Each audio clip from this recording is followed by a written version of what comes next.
गौरी पुत्र गणेश भगवान की जय। बोलिए श्री लक्ष्मी नारायण भगवान की जय। संगीता धर्म सागर चैनल परिवार की तरफ से आप सभी को श्रावण पुत्रदा एकादशी की हार्दिक शुभकामनाएं। भगवान श्री हरि विष्णु और माता लक्ष्मी की कृपा आप पर और आपके संपूर्ण परिवार पर सदा सर्वदा बनी रहे। हे प्रिय भक्तों, आज सावन मास के शुक्ल पक्ष की एकादशी तिथि है और इस एकादशी को पुत्रदा एकादशी के नाम से जाना जाता है।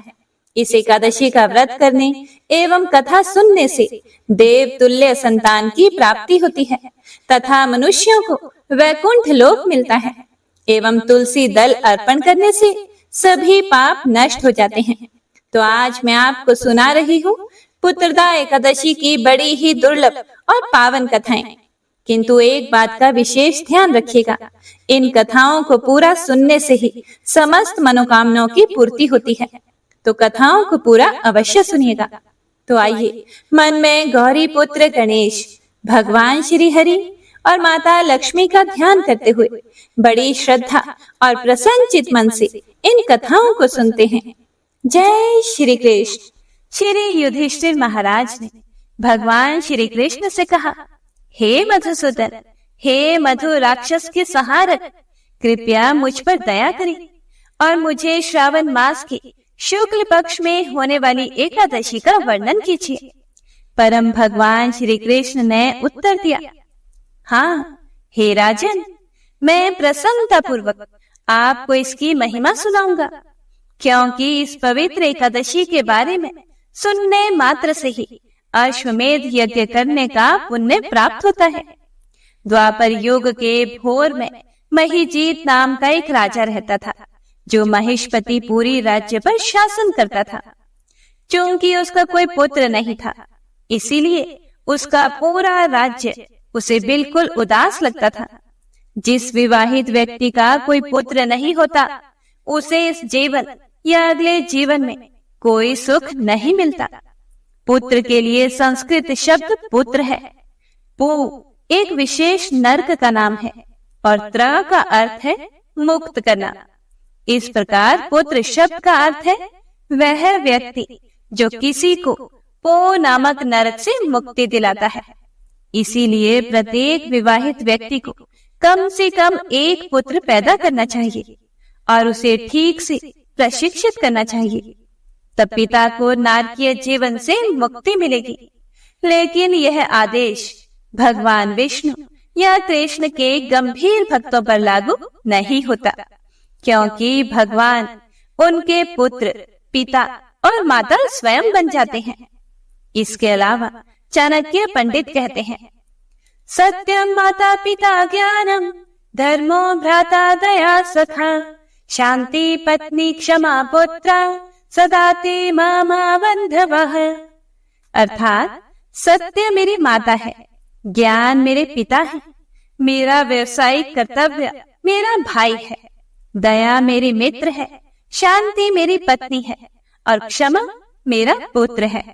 ये 6 मेरे परिवार के सदस्य हैं। भगवान के भक्त के 26 प्रमुख गुणों में क्षमा सबसे ऊपर है। इसीलिए भक्तों को इस गुण को विकसित करने के लिए अतिरिक्त प्रयास करना चाहिए। यहाँ चाणक्य कहते हैं, क्षमा मेरा पुत्र है और इस प्रकार भगवान का भक्त भले ही वह त्याग के मार्ग पर हो, इस एकादशी का पालन कर सकता है और इस तरह के पुत्र को प्राप्त करने के लिए प्रार्थना कर सकता है। लंबे समय तक इस राजा ने उत्तराधिकारी पाने की बहुत कोशिश की, लेकिन कोई फायदा नहीं हुआ। अपनी आयु को निरंतर आगे बढ़ता देखकर राजा महिजित की चिंता बढ़ती गई। एक दिन उन्होंने अपने सलाहकारों की एक सभा में कहा कि मैंने इस जीवन में कोई भी पाप नहीं किया है और मेरे खजाने में कोई भी गलत तरीके से कमाया हुआ धन नहीं है। मैंने कभी भी देवताओं या ब्राह्मणों को दिए गए प्रसाद को नहीं हड़पा है। जब मैंने युद्ध किया और राज्यों पर विजय प्राप्त की, तो मैंने सैन्य कला के नियमों और विनियमों का पालन किया और मैंने अपनी प्रजा की रक्षा इस तरह की जैसे वे मेरे अपने बच्चे हों। मैंने अपने रिश्तेदारों को भी दंडित किया अगर उन्होंने कानून तोड़ा, और अगर मेरा दुश्मन विनम्र और धार्मिक था तो मैंने उसका स्वागत किया। हे द्विजात्माओं, यद्यपि मैं वैदिक मानदंडों का धार्मिक और वफादार अनुयायी हूँ, अभी भी मेरा घर बिना बेटे के है। कृपया मुझे इसका कारण बताइए। हे प्रिय भक्तों, आगे भगवान श्री कृष्ण युधिष्ठिर महाराज से बोले कि यह सुनकर राजा के ब्राह्मण सलाहकारों ने आपस में इस विषय पर चर्चा की और राजा को लाभ पहुंचाने के उद्देश्य से उन्होंने महान ऋषियों के विभिन्न आश्रमों का दौरा किया। अंत में वे एक ऐसे ऋषि के पास पहुंचे जो तपस्वी, शुद्ध और आत्मसंतुष्ट थे और जो कठोर व्रत का पालन कर रहे थे। उनकी इंद्रियां पूरी तरह से वश में थी। उन्होंने अपने क्रोध पर विजय प्राप्त कर ली थी और वे अपने व्यवसायिक कर्तव्य को करने में निपुण थे। वास्तव में यह महान ऋषि वेदों के सभी निष्कर्षों में निपुण थे और उन्होंने अपना जीवन काल स्वयं भगवान ब्रह्मा के बराबर बढ़ा लिया था। वे ब्रह्मा जी के समान तेजस्वी हैं। एक एक कल्प बीतने पर उनके शरीर का एक एक लोम विशीर्ण होता है, टूटकर गिरता है, इसीलिए उनका नाम लोमश हुआ है। वे महामुनि तीनों कालों की बातें जानते हैं। राजा के सभी ब्राह्मण सलाहकार बहुत खुशी से एक एक करके उनके पास गए और अपना विनम्र सम्मान व्यक्त किया। इस महान आत्मा से मोहित होकर राजा महिजित के सलाहकारों ने उन्हें प्रणाम किया, उनसे मिले और बहुत सम्मान पूर्वक कहा, हे ऋषि, केवल हमारे महान सौभाग्य के कारण ही हमें आपके दर्शन की अनुमति मिली है। लोमश ऋषि ने उन्हें प्रणाम करते देखा और उत्तर दिया, कृपया मुझे बताएं कि आप यहाँ क्यों आए हैं? आप मेरी प्रशंसा क्यों कर रहे हैं? मुझे आपकी समस्याओं को हल करने के लिए वह सब करना चाहिए जो मैं कर सकता हूँ, क्योंकि मेरे जैसे ऋषियों की एक ही रुचि होती है कि दूसरों की मदद करना। इस पर आप संदेह ना करें। हे प्रिय भक्तों, लोमश ऋषि के पास सभी अच्छे गुण थे, क्योंकि वह भगवान के सच्चे भक्त थे। जैसा कि श्रीमद् भागवतम में कहा गया है कि जिस व्यक्ति में कृष्ण के प्रति अनन्य भक्ति सेवा है, उसमें कृष्ण और देवताओं के सभी अच्छे गुण लगातार प्रकट होते हैं। तथापि जो भगवान के प्रति भक्ति नहीं करता, उसके पास कोई भी अच्छी योग्यता नहीं होती, क्योंकि वह भौतिक अस्तित्व में मानसिक कल्पित कथा के द्वारा लगा रहता है, जो कि भगवान का बाह्य स्वरूप है। राजा के प्रतिनिधियों ने कहा, हे महामुनि, हम आपके पास एक बहुत ही गंभीर समस्या को सुलझाने में आपकी सहायता मांगने आए हैं। हे मुनि, आप भगवान ब्रह्मा के समान हैं। वास्तव में पूरे संसार में आपसे बेहतर कोई मुनि नहीं है। हमारे राजा महिजित पुत्रहीन हैं, यद्यपि उन्होंने हमारा पालन पोषण और सुरक्षा इस प्रकार की है कि मानो हम उनके पुत्र हों। पुत्रहीन होने के कारण उन्हें इतना दुखी देखकर, हे मुनि, हम बहुत ही दुखी हो गए हैं और इसीलिए हम कठोर तपस्या करने के लिए वन में प्रवेश कर गए हैं। हमारे सौभाग्य से हम आपके दर्शन करने आए हैं। आपके दर्शन मात्र से सभी की इच्छाएं और कार्य सफल हो जाते हैं। इसीलिए हम आपसे विनम्रता पूर्वक पूछते हैं कि आप हमें बताएं कि हमारे दयालु राजा को पुत्र की प्राप्ति कैसे हो सकती है। उनकी सच्ची प्रार्थना सुनकर लोमश ऋषि एक क्षण के लिए गहन ध्यान में लीन हो गए और तुरंत राजा के पिछले जन्म को समझ गए। फिर उन्होंने कहा कि तुम्हारा राजा अपने पिछले जन्म में एक व्यापारी था और अपने धन को अपर्याप्त समझकर उसने पाप कर्म किए। उसने अपने माल का व्यापार करने के लिए कई गांव की यात्रा की। एक बार ज्येष्ठ के महीने के शुक्ल पक्ष में आने वाली एकादशी के बाद दोपहर के समय एक स्थान से दूसरे स्थान पर जाते समय उसे प्यास लगी।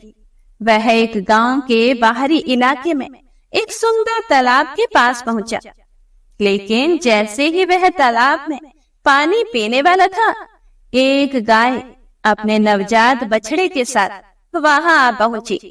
ये दोनों प्राणी भी गर्मी के कारण बहुत प्यासे थे, लेकिन जब गाय और बछड़े ने पानी पीना शुरू किया तो व्यापारी ने उन्हें बेरहमी से एक तरफ धकेल दिया और स्वार्थी रूप से अपनी प्यास बुझाई। हे प्रिय भक्तों, आगे श्री लोमश ऋषि कहते हैं कि गाय और उसके बछड़े के प्रति इस अपराध के परिणाम स्वरूप अब तुम्हारे राजा को पुत्रहीन होना पड़ा है, लेकिन उसके पिछले जन्म में किए गए अच्छे कर्मों ने उसे एक अखंड राज्य का शासन दिया है। यह सुनकर राजा के सलाहकारों ने कहा, हे विख्यात ऋषि, हमने सुना है कि वेदों में कहा गया है कि पुण्य अर्जित करने से व्यक्ति अपने पिछले पापों के प्रभाव को नष्ट कर सकता है। इतनी कृपा करें कि हमें कुछ ऐसा निर्देश दें जिससे हमारे राजा के पाप नष्ट हो सके। कृपया उन्हें अपनी दया प्रदान करें ताकि उनके परिवार में एक राजकुमार जन्म ले सके। आगे श्री कृष्ण भगवान युधिष्ठिर महाराज से कहते हैं कि लोमश ऋषि ने कहा, पुत्रदा नामक एक एकादशी है जो श्रावण मास के शुक्ल पक्ष में आती है। इस दिन आप सभी को अपने राजा सहित नियमों और विनियमों का सख्ती से पालन करते हुए उपवास करना चाहिए और पूरी रात जागरण करना चाहिए। फिर आपको इस व्रत से जो भी पुण्य प्राप्त हो उसे राजा को देना चाहिए। यदि आप मेरे निर्देशों का पालन करेंगे तो उसे निश्चित रूप से एक अच्छे पुत्र की प्राप्ति होगी। लोमश ऋषि के ये शब्द सुनकर राजा के सभी सलाहकार बहुत प्रसन्न हुए और उन्होंने सभी ने उन्हें अपनी कृतज्ञता पूर्वक प्रणाम किया। फिर उनकी आंखें खुशी से चमक उठी और वे घर लौट आए। जब श्रावण मास आया तो राजा के सलाहकारों को लोमश ऋषि की सलाह याद आई और उनके निर्देशन में महेशमती पुरी के सभी नागरिकों के साथ साथ राजा ने भी एकादशी का व्रत किया और अगले दिन द्वादशी को नागरिकों ने कर्तव्य निष्ठा से अपना अर्जित पुण्य उन्हें अर्पित किया। इन सभी पुण्यों के बल पर रानी गर्भवती हुई और अंततः एक बहुत ही सुंदर पुत्र को जन्म दिया। हे युधिष्ठिर, भगवान कृष्ण ने कहा, श्रावण मास के शुक्ल पक्ष के दौरान आने वाली एकादशी इस प्रकार पुत्रदा के रूप में प्रसिद्ध हो गई है। जो भी इस लोक और परलोक में सुख चाहता हो उसे इस पवित्र दिन सभी प्रकार की अनाज और फलियों का त्याग कर देना चाहिए। निसंदेह जो कोई भी पुत्रदा एकादशी की महिमा सुनता है वह सभी पापों से पूरी तरह मुक्त हो जाता है, एक अच्छे पुत्र को प्राप्त करता है और निश्चित रूप से मृत्यु के बाद स्वर्ग लोक में जाता है। हे प्रिय भक्तों, इस एकादशी से जुड़ी हुई एक पौराणिक कथा भी है जिसका वर्णन गरुड़ पुराण में आता है। तो आइए परम भगवान श्री विष्णु को प्रिय इस पवित्र एकादशी के उपलक्ष्य में उसका महिमा गान करती हुई एक पौराणिक कथा का श्रवण करते हैं। जैसा कि हम सभी जानते हैं कि पक्षीराज गरुड़ भगवान श्री हरि के वाहन हैं, लेकिन क्या आप जानते हैं उन्हें इस महान सेवा और पद की प्राप्ति कैसे हुई? तो सुनिए। पक्षीराज गरुड़ के पिता हैं ऋषि कश्यप और उनकी माता का नाम है विनीता। एक दिन विनीता और ऋषि कश्यप की अन्य पत्नी कद्रू के बीच में शर्त लग गई कि देवताओं के घोड़े उच्च श्रवा का रंग कौन सा है। स्वाभाविक है कि उसका रंग दूध के समान श्वेत था, लेकिन कद्रू ने कपट पूर्वक विनीता से कहा कि उसकी पूंछ का रंग काला है। इसी बात पर दोनों में शर्त लग गई और यह तय किया गया कि इस बात की पुष्टि की जाएगी और जो भी हारेगा वह दूसरे का दासत्व स्वीकार करेगा। हे प्रिय भक्तों, अब देखिए कद्रू ने चालाकी पूर्वक क्या किया। तो उसने अपने सभी संतानों को, जो कि सर्प थे, उन्हें उस घोड़े की पूंछ पर लिपट जाने के लिए कहा, ताकि जब पुष्टि की जाए तो उसकी पूंछ सच में काले रंग की दिखाई दे।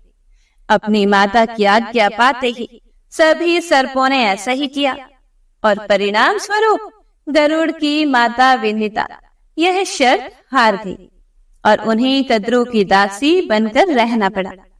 इस बात से दुखी गरुड़ ने एक दिन निर्णय किया कि वे अपनी माता को इस दासत्व से मुक्त कराएंगे। इसीलिए उन्होंने कद्रू से जाकर पूछा कि अपनी माता को दासत्व से मुक्त करने के लिए वे क्या कीमत चाहती हैं। तो हे प्रिय भक्तों, कद्रू तो बहुत चालाक थी। वह चाहती थी कि विनीता सदैव उसकी दासी बनकर रहे। इसीलिए उसने गरुड़ को एक असंभव कार्य सौंपा और वह कार्य था देवलोक से अमृत के कलश को लेकर आने का। गरुड़ ने अपने पिता के मार्गदर्शन में इस असंभव कार्य को संभव बनाने का निर्णय लिया और देवलोक में जाकर अनेक संघर्षों के बाद वे उस अमृत कलश को धरती पर लाने में सफल हुए और इस प्रकार उन्होंने अपनी माता विनीता को कद्रू के दासत्व से मुक्ति दिलाई। जब भगवान श्री विष्णु ने गरुड़ के इस महान पराक्रम, बुद्धि, चातुर्य और विनम्रता को देखा, तब भगवान विष्णु ने उसके समक्ष अपना वाहन बनने का प्रस्ताव रखा और गरुड़ के लिए तो यह अत्यंत सौभाग्य की बात थी। उन्होंने बड़ी ही प्रसन्नता पूर्वक इस सेवा का स्वीकार किया। एक दिन गरुड़ और भगवान श्री विष्णु के बीच में कुछ संवाद हो रहा था। उस समय गरुड़ ने भगवान श्री हरि से पूछा, हे भगवान, मैंने सुना है कि सभी व्रतों में एकादशी तिथि आपको सर्वाधिक प्रिय है, लेकिन कई बार इस एकादशी तिथि के दिन को लेकर अनेक भ्रांतियां फैली रहती हैं। तो आखिर कौन से दिन इसका पालन करना चाहिए, इस विषय में मैं जानना चाहता हूँ। इसके उपरांत इस एकादशी तिथि के महत्व के विषय में भी मैं आपसे जानने को उत्सुक हूँ। हे प्रभु, यदि आप मुझे योग्य समझें तो कृपया इस विषय में मुझे मार्गदर्शन प्रदान करें। गरुड़ के विनम्रता और जन कल्याण युक्त जिज्ञासा को देखकर भगवान श्री हरि ने कहा, हे पक्षीराज गरुड़, यह बात सत्य है कि मास में 2 यानी कि शुक्ल पक्ष और कृष्ण पक्ष, इन दोनों पक्षों में आने वाली एकादशी तिथि मुझे अत्यंत प्रिय है। एक समय इस पृथ्वी पर महान राजा मांधाता ने इसी एकादशी व्रत का पालन करके अत्यंत पुण्य अर्जित किया था और उसके परिणाम स्वरूप उन्हें संपूर्ण पृथ्वी का एक चक्री साम्राज्य प्राप्त हुआ था। इसीलिए प्रत्येक व्यक्ति को अपने जीवन के परम लक्ष्य आध्यात्मिक जीवन में उन्नति हेतु इस एकादशी का व्रत अवश्य करना चाहिए। और रही बात एकादशी तिथि के सटीक पालन के दिन की, तो ध्यान पूर्वक सुनो। एक समय धृतराष्ट्र की पत्नी गांधारी ने दशमी विद्या एकादशी का पालन किया था और उसी के फलस्वरूप उसके सभी 100 पुत्रों का विनाश उसके जीवन काल में ही हो गया था। इसीलिए किसी भी मनुष्य को दशमी से युक्त एकादशी व्रत नहीं करना चाहिए। द्वादशी के साथ एकादशी होने पर उस एकादशी में भगवान हरि का सन्निधान रहता है। जिस मास में दशमी वेद से युक्त एकादशी होती है, उसमें असुरों का सन्निधान होता है। उस स्थिति में द्वादशी तिथि को व्रत करके त्रयोदशी तिथि में पारण करना चाहिए। यदि एकादशी, द्वादशी और विशेष रूप से त्रयोदशी तिथि भी एक ही दिन आ जाती है, तो इन तीनों तिथियों से मिश्रित यह तिथि व्रत करने योग्य होती है, क्योंकि वह तिथि मांगलिक और सभी पापों का विनाश करने में समर्थ होती है और पुण्य फल प्रदान करती है। किंतु दशमी से युक्त एकादशी का व्रत कभी भी नहीं करना चाहिए, क्योंकि इसके पालन से मात्र पाप कर्म ही संचित होते हैं। तो ऐसे ही परम पावन पवित्र एकादशी जो हर मनोकामना पूर्ण करने वाली है, वह श्रावण मास के शुक्ल पक्ष में आने वाली पवित्रा एकादशी है, और इसीलिए इसका महत्व और भी अधिक बढ़ जाता है, और इसके पालन से मिलने वाला पुण्य फल भी अनेक गुना मिलता है। इस एकादशी का पालन करते हुए व्यक्ति को अन्न या किसी भी अन्न युक्त पदार्थ का सेवन त्याग देना चाहिए, उपवास का पालन करना चाहिए, और यदि आवश्यकता लगे तो फल, दूध, एकादशी प्रसाद इत्यादि ले सकते हैं। अधिक से अधिक समय हरे कृष्ण महामंत्र का जप करना चाहिए। श्रीमद् भागवत या भगवत गीता जैसे ग्रंथों का अध्ययन करना चाहिए। व्यर्थ की बातों और कार्यों से दूर रहना चाहिए, और अपने मन तथा चेतना को परम भगवान श्री कृष्ण के ऊपर ही केंद्रित रखना चाहिए। इस प्रकार संपूर्ण दिन कृष्ण चेतना में स्थिर रहने के बाद अगले दिन निर्धारित समय पर शास्त्रोक्त विधि से इस व्रत का पारण करना चाहिए। हे प्रिय भक्तों, तो आइए अब बड़ी ही पावन कथा का रसपान करते हैं। जो भी मनुष्य पुत्रदा एकादशी के दिन इस कथा को बड़ी ही श्रद्धा भाव से सुनता है, उसकी संतान पर कभी भी जल भय, अग्नि भय, सर्पदंश भय नहीं रहता। अकाल मौत के भय से छूटकर लंबी उम्र का आशीर्वाद पाता है। एक समय की बात है, नर्मदा नदी के तट पर नरमपुर नगर था। वहां पर विश्वानर नाम का एक मुनि रहता था। वह भगवान शिव जी का पक्का भक्त था। वह संपूर्ण शास्त्रों के ज्ञाता और शिव चरणों के श्रद्धालु तथा लोकाचार में चतुर थे। उनका विवाह शुचिस्मती नाम की एक कन्या से हुआ था। उनकी पत्नी ने उनकी खूब मन लगाकर सेवा की, तो मुनि अपनी पत्नी का सेवा भाव देखकर बहुत ही प्रसन्न हुए, और एक दिन कहने लगे, हे प्रिय, मैं तुम्हारी सेवा से बहुत ही प्रसन्न हूँ। तुम मुझसे वरदान मांगो, क्या मांगती हो? तो उसकी पत्नी ने कहा, हे स्वामी, अगर आप मुझसे इतना ही खुश हैं, तो मुझे शिवजी के समान पुत्र चाहिए। तब मुनि विश्वानर ने अपनी पत्नी से कहा कि इस वरदान के लिए मैं भगवान शिव जी की तपस्या करूंगा, और उनसे वरदान पाकर तुम्हारी इच्छा को अवश्य पूर्ण करूंगा, और तुम्हारी इच्छा जरूर पूरी होगी। यह मेरा आशीर्वाद है। तब मुनि विश्वानर काशी नगरी में मणिकर्णिका घाट पर जाकर तपस्या करने लगे। 1 वर्ष तक तप करने के बाद 13वें माह में वे गंगा जी में स्नान करने के बाद लिंग की पूजा करने गए। उन्होंने वहां लिंग के मध्य में एक 8 वर्षीय बालक को देखा। वह बालक बहुत ही सुंदर, पीली जटा धारण किए, मुकुट लगाए नग्न अवस्था में था। वह बालक धीरे धीरे मुस्कुराता हुआ उस मुनि को देख रहा था। तो उस बालक के सुंदर चेहरे को देखकर मुनि के हर्ष की कोई सीमा न रही। उन्होंने रोमांचित होकर बालक को प्रणाम किया और स्तुति करने लगे।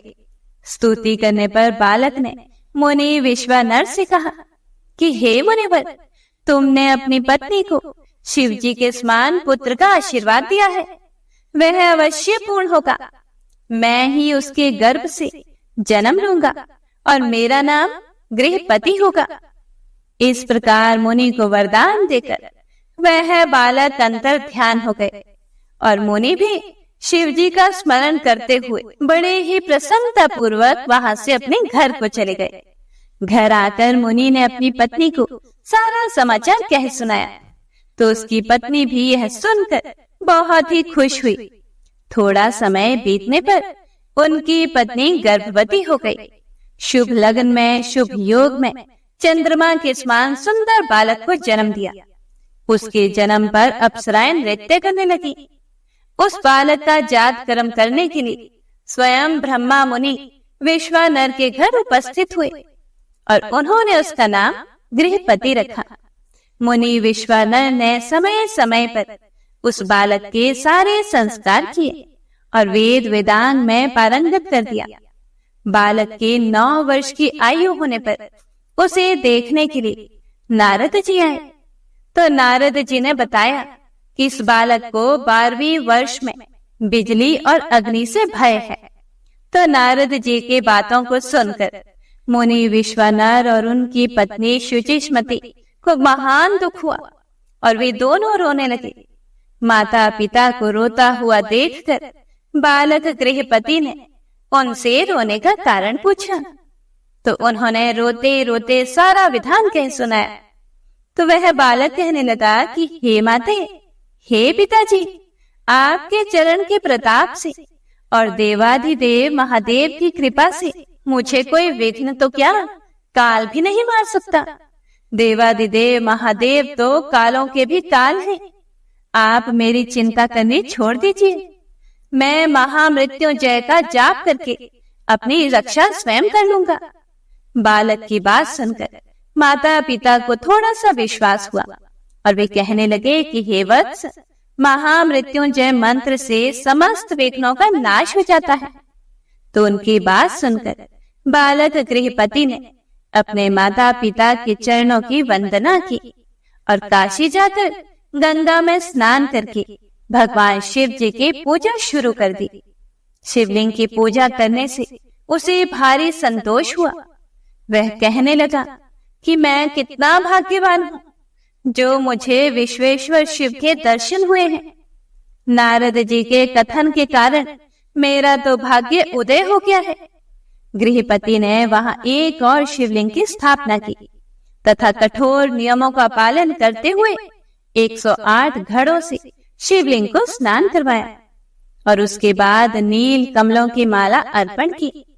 नारद जी के वचनों को सत्य करने के लिए 12वीं वर्ष में इंद्र वज्र लेकर गृहपति के पास आए और गृहपति से बोले कि हे विप्रवर, मैं तुम्हारे तप से प्रसन्न हूँ। अपनी इच्छा अनुसार मुझसे वर मांगो।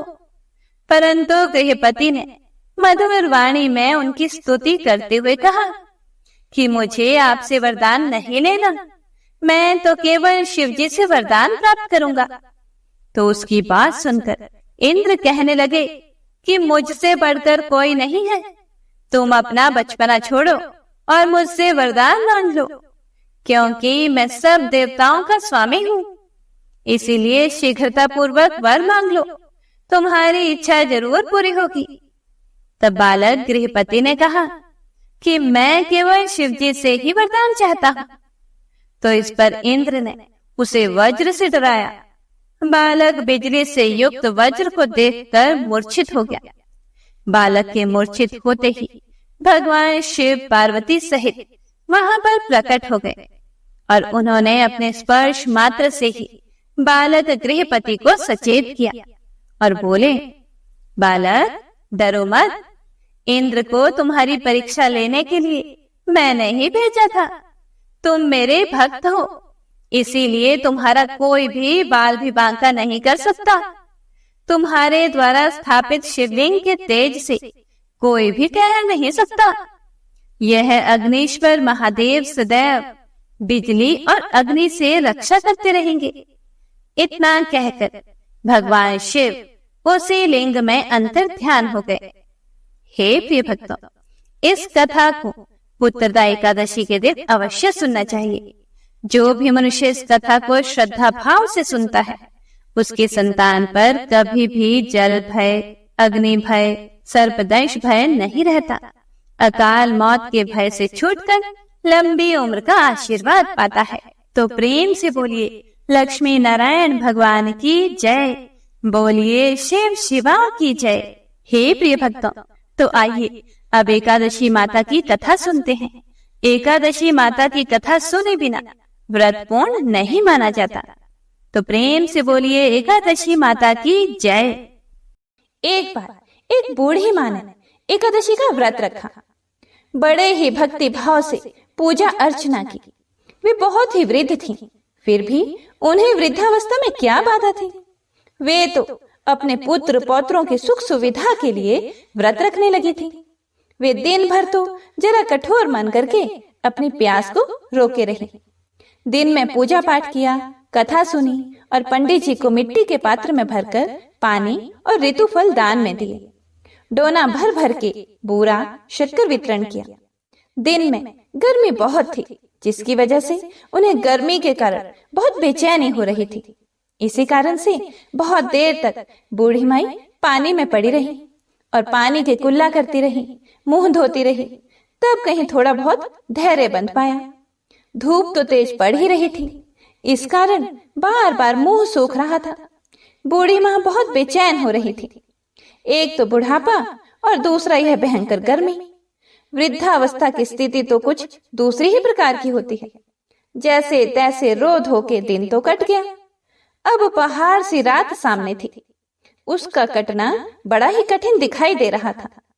खटिया पर पड़े शांति नहीं मिल रही थी। वे बार बार करवट बदल रही थी। अनेक बार वे बाहर जाती और भीतर आती। उन्हें घर के अंदर शांति नहीं थी। फिर वे पड़ी पड़ी एकादशी माता का स्मरण करती रही। वे कहती रही कि हे माता जी, आप मेरी लाज रखिएगा, आप ही मुझे शक्ति दीजिएगा, जिससे मैं भली भांति आपका व्रत पूरा कर सकूं और यह पहाड़ सी रात शांतिपूर्वक व्यतीत हो सके। प्यास के कारण बूढ़ी माँ की बेचैनी तो बढ़ ही रही थी। उन्होंने धैर्य रखने का बहुत प्रयास किया, किंतु सहनशीलता की सीमा टूट गई और वे घबराकर एकदम चिल्ला पड़ी। बोली कि बचाओ बचाओ। अम्मा का चिल्लाना सुनकर परिवार भर के नर नारी, बच्चे और पड़ोसी एकत्रित होकर बूढ़ी अम्मा की खटिया के समीप आ पहुंचे। सबने पूछा कि अम्मा जी, आपको क्या हुआ? आप क्यों चिल्ला रही हैं? आप इस वृद्धावस्था में यह कठिन व्रत क्यों कर रही हैं? अम्मा जी, शक्ति से ही भक्ति होती है। थोड़ी ही देर में वे फिर से बोली कि अरे, हमारे तो प्राण ही निकले जा रहे हैं। मेरी छाती पर ठंडे पानी का घड़ा रख दीजिए। नातियों ने दादी की छाती पर ठंडे पानी का पात्र रख दिया। तब कहीं उन्हें थोड़ा सा आराम मिला और थोड़ी देर के लिए उन्होंने अपनी आंखें बंद कर ली। एकादशी माता ने सोचा कि यह बूढ़ी अम्मा है तो बहुत कठोर, जरा जाकर उसकी परीक्षा लेनी चाहिए। एकादशी माता आधी रात को मुर्गा बनकर टेर लगाने लगी।